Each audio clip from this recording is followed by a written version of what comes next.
तो प्यारे बच्चों, आज की इस वीडियो में हम एक और मोस्ट इंपॉर्टेंट क्वेश्चंस को डिस्कस करने जा रहे हैं। ये क्वेश्चंस हमसे कुछ इस तरह से पूछा गया है।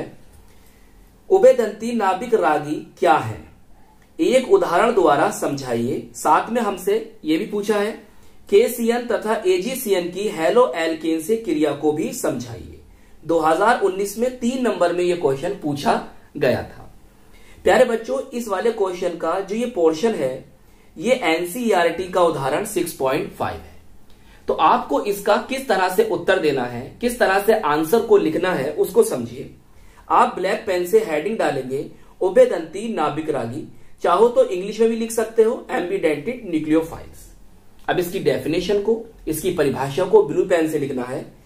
वह नाभिक रागी अभिकर्मक, नाभिक रागी अभिकर्मक न्यूक्लियोफाइल्स रिजेंट, या आप इसे कह सकते हो नाभिक स्नेही अभिकर्मक न्यूक्लियोफिलिक रिजेंट।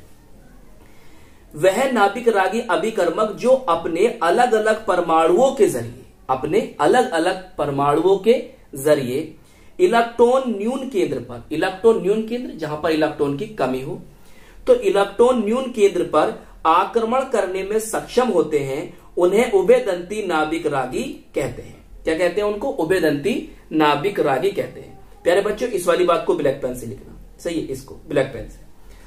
अब ये वाली बात भी याद रखिए। हालांकि एक समय में एक ही परमाणु इलेक्ट्रॉन युग्म दान कर सकता है।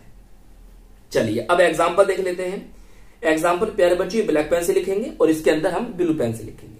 Cyanide CN negative, nitride NO2 negative जैसे समूह में 2 नाभिक रागी केंद्र होते हैं, इन्हें उभयदंती नाभिक रागी कहा जाता है। तो प्यारे बच्चों, अगर आप चाहो तो इसकी डेफिनेशन को, इसकी परिभाषा को इस तरह से भी दे सकते हैं कि वह नाभिक रागी अभिकर्मक जिनमें 2 नाभिक रागी केंद्र होते हैं।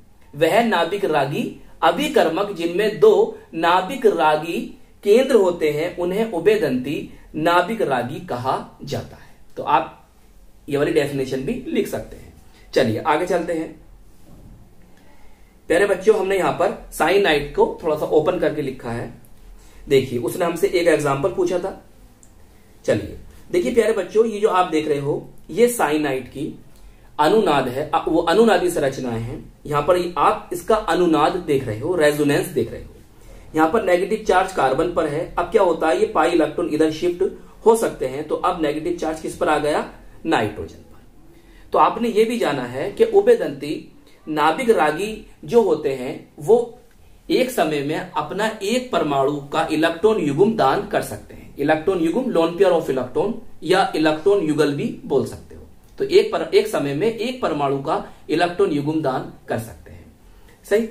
तो देखिए अगर आपका कार्बन दाता परमाणु है, इस तरह से स्ट्रक्चर होगी, सही। कार्बन पर नेगेटिव चार्ज होगा और कार्बन और नाइट्रोजन के बीच ट्रिपल बॉन्ड होगा। अगर कार्बन दाता परमाणु होता है तो वो जो यौगिक बनता है, जो हमें कंपाउंड प्राप्त होता है, उसको हम साइनाइड या नाइट्राइल बोलते हैं, सही। अगर देखो नाइट्रोजन दाता परमाणु होता है तो इस तरह से स्ट्रक्चर है, सही है। नाइट्रोजन दाता परमाणु होता है तो उससे जो हमें यौगिक प्राप्त होता है, उससे जो हमें कंपाउंड प्राप्त होता है, हम उसको आइसोसाइनाइड या आइसोनाइट्राइल बोलते हैं, सही। इतनी बात क्लियर हो गई। चलिए अब आगे चलते हैं। तो प्यारे बच्चों, अब आप ब्लैक पेन से हेडिंग डालेंगे KCN पोटेशियम साइनाइड तथा AgCN सिल्वर साइनाइड की हैलो एल्केन से अभिक्रिया। हैलो एल्केन जिसको हम एल्किल हैलाइड भी बोलते हैं। चलिए अब बहुत ध्यान समझना। KCN मुख्यतः आयनिक यौगिक है। ये विलयन में CN नेगेटिव आयन देता है। देखिए ये लाइन कहती है कि जो पोटेशियम साइनाइड होता है, KCN होता है, वो एक आयनिक यौगिक है। जब वो आयनिक यौगिक है तो अगर हम उसको विलयन में डालते हैं, विलयन में घोलते हैं, जलीय विलयन में डालते हैं, तो वो क्या हो जाता है? आयनित हो जाता है, सही है। K पॉजिटिव में और CN नेगेटिव में। तो हमें यहां बात करनी है CN नेगेटिव की, तो इसलिए हमने यहां पर लिखा ये विलयन में CN नेगेटिव आयन देता है। तो KCN एक आयनिक कंपाउंड है, एक आयनिक यौगिक है, इसका आयनन हो जाता है, ये K पॉजिटिव और CN नेगेटिव आयन हमें देता है। यद्यपि कार्बन और नाइट्रोजन दोनों परमाणु इलेक्ट्रॉन युगल या कह सकते हो लोन पेयर ऑफ इलेक्ट्रॉन प्रदान कर सकते हैं। मतलब कार्बन भी इलेक्ट्रॉन युग्म दे सकता है, इलेक्ट्रॉन पेयर दे सकता है, या लोन पेयर ऑफ इलेक्ट्रॉन दे सकता है, या इलेक्ट्रॉन युगल दे सकता है, और नाइट्रोजन भी दे सकता है।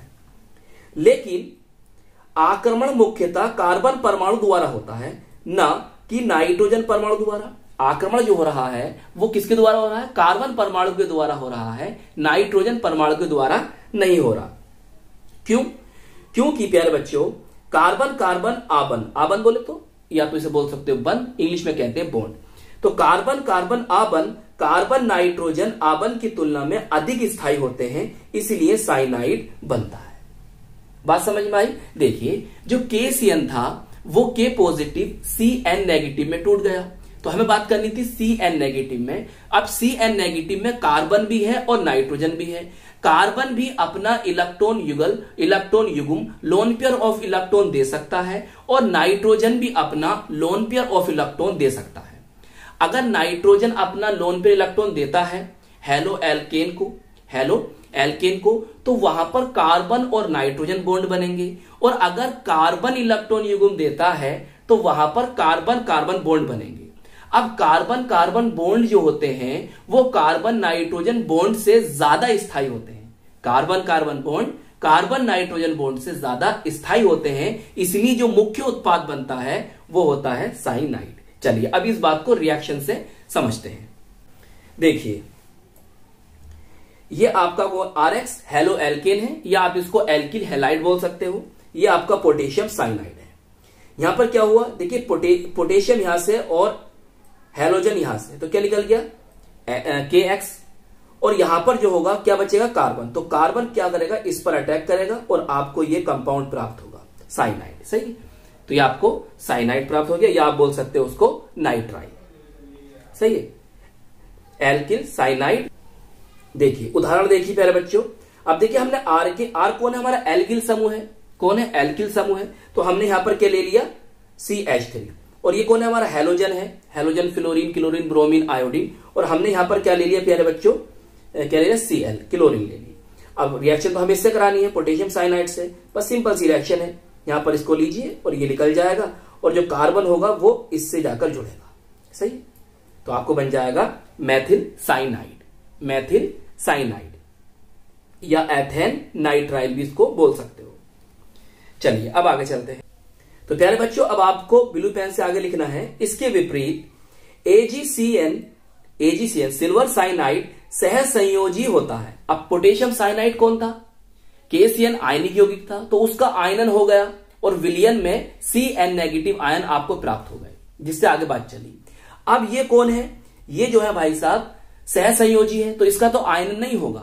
यहां पर आपको विलयन के अंदर CN नेगेटिव आयन प्राप्त नहीं होंगे। अरे भाई, क्यों प्राप्त नहीं होंगे? क्योंकि ये सह संयोजी है। तो जब सह संयोजी है तो इसका आयनन नहीं होगा। जैसे वहां पर K पॉजिटिव CN नेगेटिव में क्या हो गए थे? वो आयनित हो गए थे। इसी तरह ये Ag positive CN negative ion में आयनित नहीं होगा, क्योंकि ये कौन है? एक सह संयोजी है। इसका केवल नाइट्रोजन परमाणु, केवल कौन? नाइट्रोजन परमाणु इलेक्ट्रॉन युगल या इलेक्ट्रॉन युग्म, या आप बोल सकते हो लोन पेयर ऑफ इलेक्ट्रॉन, या बोल सकते हो सिंपल सा इलेक्ट्रॉन पेयर। इलेक्ट्रॉन युगल प्रदान करने के लिए सक्षम होता है, इसीलिए आइसोसाइनाइड मुख्य उत्पाद के रूप में बनता है। मैंने आपको बताया था, अगर कार्बन दाता परमाणु है तो साइनाइड, और अगर नाइट्रोजन दाता परमाणु है तो आइसोसाइनाइड प्राप्त होता है। चलिए एग्जांपल देख लीजिए आप। देखिए, ये रिएक्शन देनी है आपको, बता दिया है कौन है। ये कौन है पता ही है आपको। यहां से क्या होगा? इन दोनों को निकाल दो तो बन जाएगा AgX। अब नाइट्रोजन जो होगा इस कार्बन पर अटैक करेगा, तो यहां पर इस तरह से RNC प्राप्त होगा, जो कि कौन है? Alkyl isocyanide. चाहो तो यहां लिख लेना। उदाहरण देख लो। R की जगह हमने CH3 लिया, हैलोजन की जगह हमने यहां पर क्या लिया? Cl लिया। इन दोनों को यहां से निकाल दोगे तो AgCl यहां से निकल जाएगा।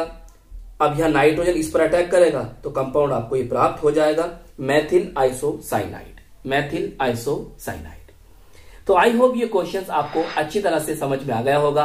अपना ख्याल रखिएगा, खूब मेहनत से पढ़ाई करते रहिएगा। हम मिलेंगे आपको इसकी नेक्स्ट वीडियो में। जय हिंद, जय भारत।